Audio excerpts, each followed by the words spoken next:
Olá, boa noite. A pauta do plenário desta terça-feira está trancada pela medida provisória 809 de 2017, que cria um fundo de compensação ambiental. A MP, que já foi aprovada na Câmara dos Deputados, tramita em regime de urgência e perde a validade no próximo sábado, dia 13 de maio. A medida provisória autoriza o Instituto Chico Mendes a escolher um banco para criar e administrar um fundo privado com recursos oriundos da compensação ambiental, paga por obras com grandes impactos no meio ambiente. Os senadores também podem votar o projeto que amplia a região integrada de desenvolvimento do Distrito Federal e entorno. A chamada RID vai ter 30 municípios goianos e não mais 19 e 4 mineiros ao invés de 2. Também está na pauta a divulgação obrigatória dos aumentos das tarifas e dos preços praticados por concessionárias e prestadoras de serviços públicos no prazo dos últimos 5 anos. Os senadores também podem trocar a prisão preventiva pela domiciliar para presas grávidas, mães ou responsáveis por menores ou por pessoas com deficiência. O benefício também pode ser estendido a presas já condenadas. E, por fim, os senadores devem analisar 2 acordos internacionais assinados pelo Brasil com a China e a Suíça. Termina nesta quarta-feira o prazo para emitir, atualizar ou transferir o título eleitoral.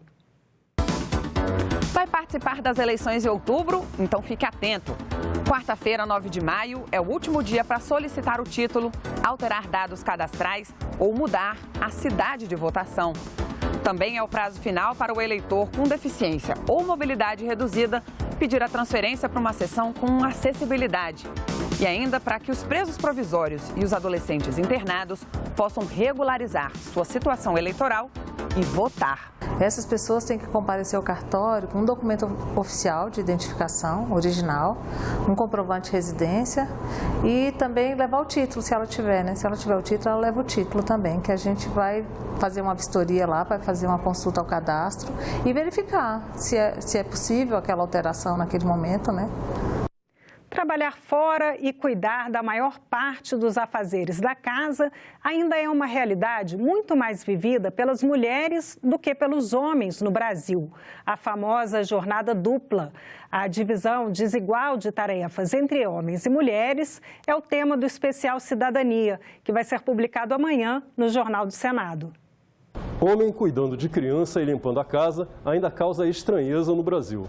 Desde a década de 1970, as mulheres vêm participando cada vez mais do mercado de trabalho, mas a divisão das tarefas domésticas não tem avançado no mesmo ritmo. É o que mostra o especial Cidadania, que o Jornal do Senado publica nesta terça-feira. A reportagem cita números recentes do IBGE sobre a divisão de tarefas domésticas, apresenta entrevistas com economista, socióloga e com um executivo que virou dono de casa devido ao desenvolvimento profissional da esposa. Ele acabou escrevendo um livro sobre a experiência e dá palestras sobre a mudança de cultura. O texto apresenta também projetos de lei que o Congresso vem discutindo que podem contribuir para mais equilíbrio nessa divisão de tarefas. O especial Cidadania é publicado todas as terças-feiras no Jornal do Senado, que pode ser lido na versão em papel ou em senado.leg.br/jornal. Nos últimos 2 anos, mais de 20 mil produtores de leite do Rio Grande do Sul deixaram a atividade, motivados pelo baixo preço do produto. O abandono da produção por cerca de 1/4 dos agricultores no estado gera muitos problemas sociais e econômicos. Tanto é que a crise na pecuária leiteira gaúcha já foi tema de 2 audiências públicas da Comissão de Agricultura do Senado. Para entender melhor o que está acontecendo, uma equipe da TV Senado esteve por 5 dias no interior do estado e ouviu vários representantes do setor. Veja agora a primeira da série de 4 reportagens de José Paulo Tupinambá.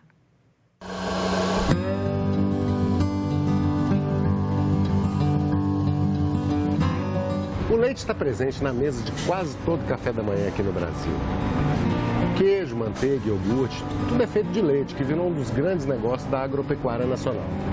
Mas você sabe o caminho que esse leite faz até chegar aí na sua mesa? todo produto primário, o leite logo sente os efeitos de uma crise econômica. Sem dinheiro, o consumidor não compra e os produtos se acumulam nas lojas. Sem escoar sua produção, o laticínio baixa os preços e diminui a fabricação.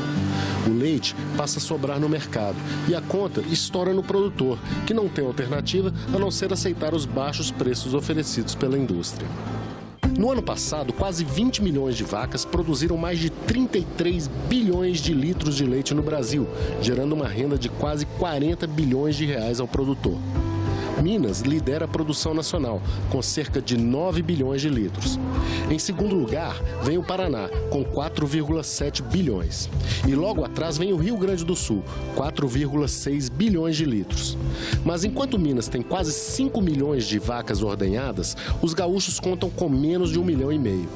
O segredo está na produtividade. Cada vaca mineira produz por ano 1.800 litros, 100 litros a mais que a média nacional. A média gaúcha é quase 2 vezes maior, 3.150 litros por animal. Nós temos, principalmente no Brasil Central, onde se encontram grandes bacias produtoras de leite, um período de sazonalidade. Nas chuvas tem muito pasto, na época da seca não tem nada. E aí aquele produtor que não está organizado para produzir e armazenar o alimento para fornecer durante os períodos de escassez, certamente vai ter produções baixíssimas e, por vezes, até perda de animais. Desde 2015, o Senado vem acompanhando a crise na pecuária leiteira do Brasil. Atenção especial vem sendo dada ao Rio Grande do Sul, tema de 2 audiências públicas na Comissão de Agricultura e Reforma Agrária. A situação no estado é particularmente dramática. Em menos de 2 anos, o número de propriedades rurais que comercializam formalmente seu leite caiu de 84 mil em 2015 para 65 mil em 2017. Os maiores prejudicados são os pequenos. Dos mais de 20 mil produtores que entregavam até 50 litros de leite por dia em 2015, restavam pouco mais de 11 mil em 2017. Eu diria que atualmente 15 vaquinhas, 18 vaquinhas, 20 vaquinhas é muito pouco para sustentar uma família. Então, às vezes, não precisa aumentar o número da área disponível para ele, que é o bem maior, mas ele vai ter que aumentar o número de vacas ordenhadas para se tornar competitivo. Quase todos os produtores gaúchos que comercializam seu leite são classificados como agricultores familiares. A produção é altamente formalizada. Mais de 90% do leite produzido no estado é inspecionado nas indústrias. Mas, além da recessão, esses produtores enfrentam a competição do leite importado do Uruguai, país que tem mais de 1.000 quilômetros de fronteira com o Rio Grande do Sul. Para eles, o leite uruguaio foi uma das maiores causas da crise da pecuária leiteira. O Uruguai vendia para a Venezuela.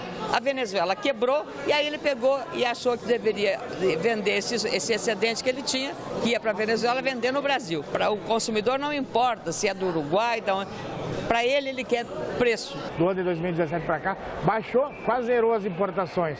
Mas por que zerou? Porque o preço do leite aqui está muito baixo. A hora que o preço reagir aqui, vai voltar a inundar.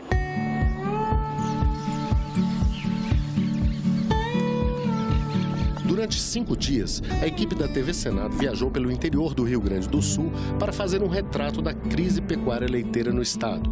A partir de Passo Fundo, percorremos de carro quase 1.000 quilômetros entre os municípios de Marau, Vila Maria, Casca, Cruz Alta e Não Me Toque. Estivemos em vários laticínios e propriedades rurais e entrevistamos autoridades, empresários e agricultores. O resultado você vê nessa série de reportagens.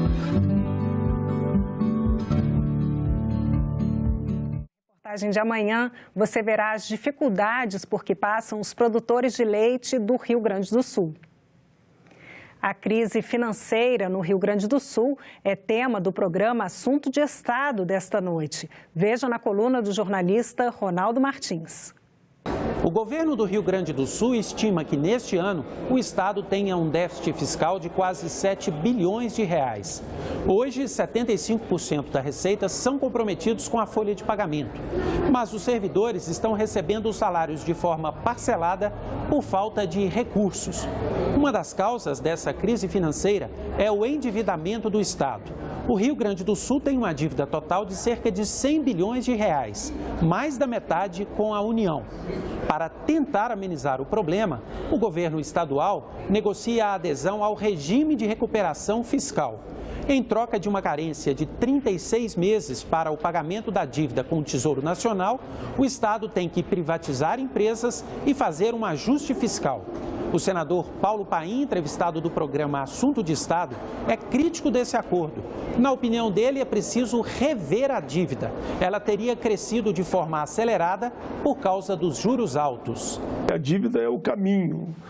E só para dar uma síntese disso, nós fizemos lá atrás ainda, no tempo de GPDI, um empréstimo em torno de 9 bi, já pagamos em torno de 25 bi e estamos devendo ainda 55 bi. E a partir do momento que o Rio Grande não consegue pagar as parcelas, o governo bloqueia as contas do Estado. Esse é um impasse, sem a gente aprofundar e encontrar uma saída para a dívida, não vai se achar saída para o Rio Grande do Sul. Na semana passada, o Supremo Tribunal Federal decidiu que deputados e senadores só manterão o foro privilegiado em processos sobre crimes ocorridos durante o mandato e relacionados ao exercício do cargo parlamentar. A medida não atinge outros 55 mil ocupantes de cargos públicos, como juízes, deputados estaduais e governadores. Uma proposta do senador Álvaro Dias extingue o foro privilegiado para todos, preservando o direito apenas para o presidente da República e os presidentes do Supremo Tribunal Federal, do Senado e da Câmara dos Deputados. A emenda constitucional já foi aprovada pelo Senado e aguarda desde junho do ano passado a análise pela Câmara dos Deputados. O senador Álvaro Dias deu uma entrevista especial sobre o tema para o Senado Notícias. Ele critica a decisão do Supremo, mas responsabiliza a Câmara pelo que aconteceu. Veja a entrevista com a jornalista Tânia Horman. Na última quinta-feira, o Supremo Tribunal Federal decidiu por unanimidade restringir o foro privilegiado de deputados federais e senadores.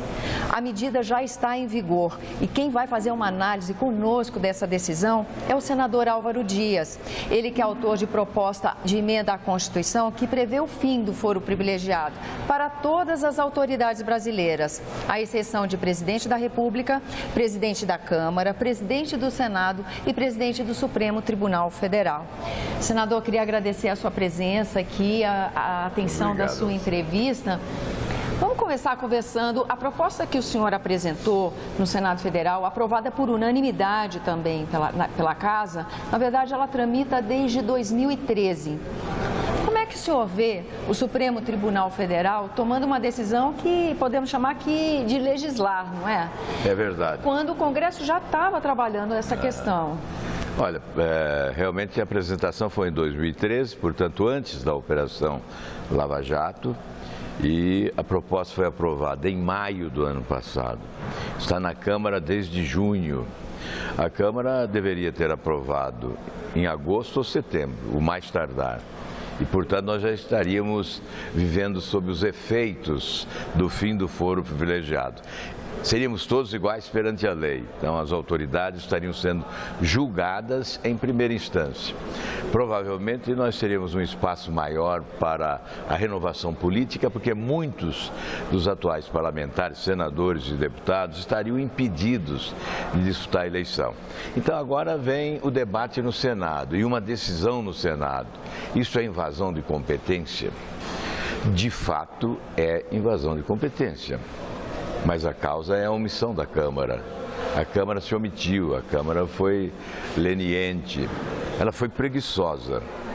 Talvez com má fé da parte de alguns, né, que tentaram prorrogar o assunto, evitar que fosse a proposta aprovada em tempo criando naturalmente problemas para muitos já durante esse ano eleitoral. Então a responsabilidade mesmo é da Câmara. O Supremo acaba ocupando um espaço que ficou aberto em razão da omissão da Câmara dos Deputados. E ao legislar, o Supremo Tribunal Federal toma essa decisão e, ao tomar essa decisão, já suscita uma série de dúvidas. Por exemplo, essa decisão fere um critério de isonomia, porque agora a gente tem uma restrição de foro a parlamentares do Congresso e um foro diferente do que acontece para vereadores e deputados estaduais, por exemplo. Isso é uma quebra de um preceito constitucional?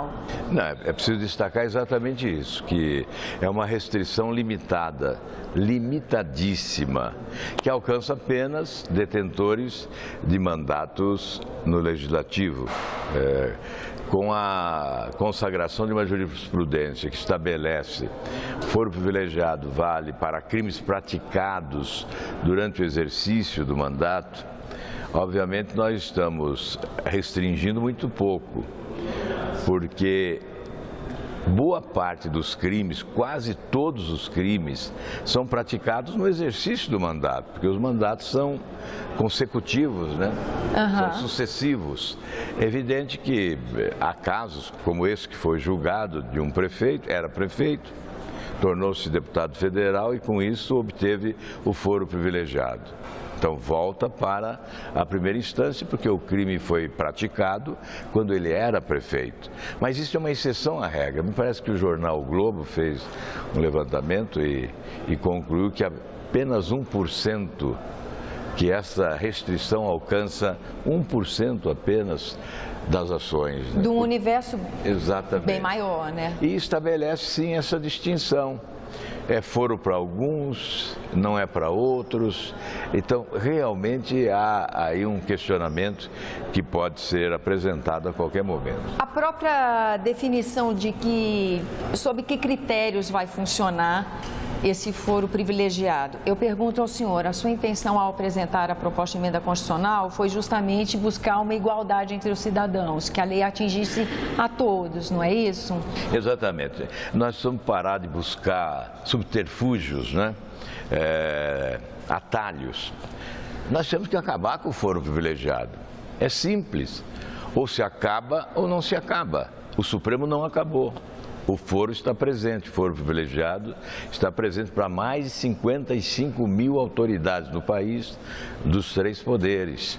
E nós não podemos dizer que temos uma nova justiça, apesar da Operação Lava Jato, enquanto nós tivermos o foro privilegiado. Nova justiça só com o fim do foro. Aí seremos todos iguais perante a lei, conforme prescreve o artigo 5º da Constituição. No caso mesmo da Lava Jato, qualquer parlamentar que seja atingido por ela teria cometido alguma irregularidade durante o exercício do mandato. Então, nesse caso, ainda teria a proteção do foro privilegiado? Certamente, porque se ele estava no exercício do mandato, disputando a reeleição, e ocorreu o crime nesse período, obviamente o foro o protege. E o crime de corrupção geralmente está atrelado a essa função, a esse cargo, acontece no exercício do cargo. Exatamente. Nós tivemos no exercício do mandato essas propinas referentes à Petrobras, as propinas referentes à JBS, ao BNDES. Então, as delações que ocorreram, quase sempre, essas delações dizem respeito a políticos no exercício do mandato. Então, na verdade, o que apresentou o Supremo Tribunal Federal é atenuante, né? É uma pequena restrição, muito limitada, de alcance menor. E não pode passar a ideia de que acabamos com o foro privilegiado. Ao contrário, essa matéria tem que continuar na pauta. Agora, o deputado Rodrigo Maia, presidente da Câmara, anunciou que instala a comissão especial. A proposta já foi aprovada na Comissão de Constituição e Justiça, já houve a indicação dos nomes para a comissão especial e o deputado vai determinar a sua instalação. Ocorre que, enquanto vigorar o decreto de intervenção no Rio de Janeiro, essa matéria não pode ser votada. Eu sugeri ao deputado Rodrigo Maia que recorresse ao Supremo buscando esta prerrogativa de votar esta matéria, mesmo na vigência do decreto de intervenção, em razão do momento que nós estamos vivendo no Brasil e da importância que tem para a sociedade brasileira acabar com o foro privilegiado para valer. Senador, aproveitar esse nosso encontro para tirar uma dúvida. Críticos do fim do foro privilegiado apontam, por exemplo, que essa autoridade, em vez de ser julgada no Supremo Tribunal Federal, começar o seu processo na primeira instância, estará próximo do judiciário de sua base. E talvez possa ter uma influência aumentando, sim, a impunidade. O senhor concorda com esse ponto de vista? Na verdade, a influência é aqui no Supremo, né? Aqui é que aumenta a impunidade, porque os ministros do Supremo são indicados politicamente. Alguns se comportam até como advogado de defesa dos que os indicaram. Nós tivemos agora um episódio recente, não é? Então, na verdade, o juiz de primeira instância, ele passa por um concurso. Portanto, ele tem mais independência, mais autonomia do que um juiz indicado, teoricamente, do que um ministro que é nomeado nesse modelo de nomeação política, né, que nós temos atualmente. Senador, a possibilidade de extinção da prisão a partir da condenação em segunda instância, como que isso, combinado com o fim do foro privilegiado, pode atrapalhar o anseio da sociedade em que a lei alcance todos? Na verdade, uma coisa não pode estar dissociada da outra. O fim do foro, acompanhado da prisão do condenado em segunda instância, inaugura no Brasil uma nova justiça. Se o Supremo Tribunal Federal rever essa jurisprudência, estará dando um passo atrás, será um retrocesso imperdoável. É por essa razão que eu apresentei, já em junho do ano passado, o projeto que legitima constitucionalmente a prisão em segunda instância. E o que ocorreu com o meu projeto? Sorrateiramente, determinou-se que 2 ou 3 senadores retirassem a assinatura da proposta que protocolei e com isso arquivaram, sem que eu tomasse conhecimento disso. Eu não fui informado disso e recentemente a imprensa é que me informou. Uma jornalista foi procurar o assunto e verificou que o projeto estava arquivado. Eu retomei agora a busca de assinaturas para protocolar novamente. Então veja como é difícil caminhar esse caminho na busca da modernização da legislação para que ela se torne mais rigorosa no combate à corrupção. A prisão em segunda instância é um grande avanço. Nós temos em outras nações, o presidente Clinton foi julgado em primeira instância. Eu estive recentemente em Israel e vi lá um ex-presidente da República que foi preso, exatamente condenado em primeira instância. Era presidente da República. Um outro primeiro-ministro, da mesma forma, condenado em primeira instância, foi preso. E no mundo todo ocorre dessa forma. Nós temos que acompanhar, sem dúvida nenhuma, o que há de bom nas outras nações. O direito comparado deve ser utilizado quando vem em benefício do avanço, do salto civilizatório. Fim do foro privilegiado e prisão em segunda instância são 2 itens essenciais para esse salto civilizatório no Brasil e a inauguração da nova justiça que nós queremos. Agora, a tramitação, o fim do foro privilegiado é proposta de emenda à Constituição, tem uma tramitação de votação em quórum especial, 2 vezes em cada casa, já foi vencido no Senado. Prisão a partir da condenação em segunda instância é um projeto de lei ordinário? Não, é emenda constitucional. Também. Que, aliás, eu incluí mais 2 itens.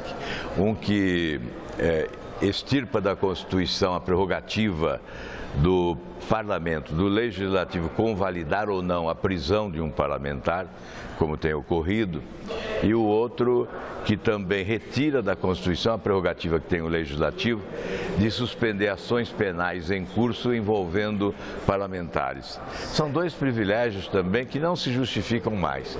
Ou nós acabamos com esses privilégios, ou estaremos impedidos de dizer que no país somos iguais perante a lei. Senador, agora há a possibilidade de se suspender a intervenção no Rio de Janeiro para que a votação aconteça na Câmara? Ouvi um comentário a esse respeito na sexta-feira, logo após a decisão do STF. O senhor acha que isso procede? A minha sugestão ao presidente da Câmara foi que recorresse ao Supremo buscando a prerrogativa de colocar em debate e deliberação a proposta em razão das circunstâncias que nós estamos vivendo, que é um momento crucial para o futuro do país, em que a população aposta na Operação Lava Jato, vê a Operação Lava Jato como prioridade absoluta e quer que a consequência seja também o aprimoramento da legislação, a fim de se impor maior rigor no combate ao crime. Agora, a votação por unanimidade do fim do foro privilegiado no Senado Federal veio também no momento em que havia uma pressão social por uma colocação, uma resposta do Congresso no sentido de novos valores para a política. O senhor acontece que essa pressão volta a acontecer? A possibilidade, por exemplo, de se tramitar as duas matérias de sua autoria? Ela está presente, né? Eu creio que sendo colocada em deliberação essa proposta do fim do foro, será aprovada na Câmara indiscutivelmente. Ninguém tem coragem de votar contra uma proposta que tem o apoio praticamente unânime, consensual da população brasileira. O que dificulta é exatamente a tramitação. A esperteza é colocar obstáculos para ganhar tempo, retardar o processo, postergar e, enfim, enfiar para o futuro, né? Empurrar para o futuro. Agora tem esse problema do decreto da intervenção no Rio de Janeiro. É um obstáculo. Para que essa matéria seja votada agora no ano eleitoral, e seria muito bom, porque a pressão é maior, nós temos que ter essa liberação da parte do Supremo Tribunal Federal. É uma ideia, é uma sugestão, não sei se isso é factível. Ou seja, a manifestação de quem nos acompanha do cidadão em relação aos temas, provavelmente é uma ação positiva para essas tramitações. Sem dúvida, a pressão popular, ela é essencial nesta hora, né? Porque o Congresso reage muito em função da sociedade. Uma vez o Ulisses Guimarães diz, olha, só o povo mete medo no político. Mas nesse caso não é nem uma questão de medo, não, é de sobrevivência, né? Então é uma questão de inteligência. Quem não se amoldar aos novos tempos será atropelado. Está aí no inconsciente coletivo esse desejo inarredável, né? Irreversível, de mudança no país. Mudança da cultura política, do comportamento e da postura dos políticos brasileiros e principalmente a exigência de ética. Por essa razão, aqueles que resistirem a esse movimento serão atropelados, serão substituídos. E, sobretudo, num ano de eleição, isso está muito visível e está muito presente. Senador, agradeço a sua presença aqui no Jornal do Senado. Eu é que agradeço. E nós ficamos por aqui. Você pode rever as reportagens desta edição na nossa página na internet, senado.leg.br/TV. Muito obrigada pela companhia. Continue sintonizado aqui, na TV Senado.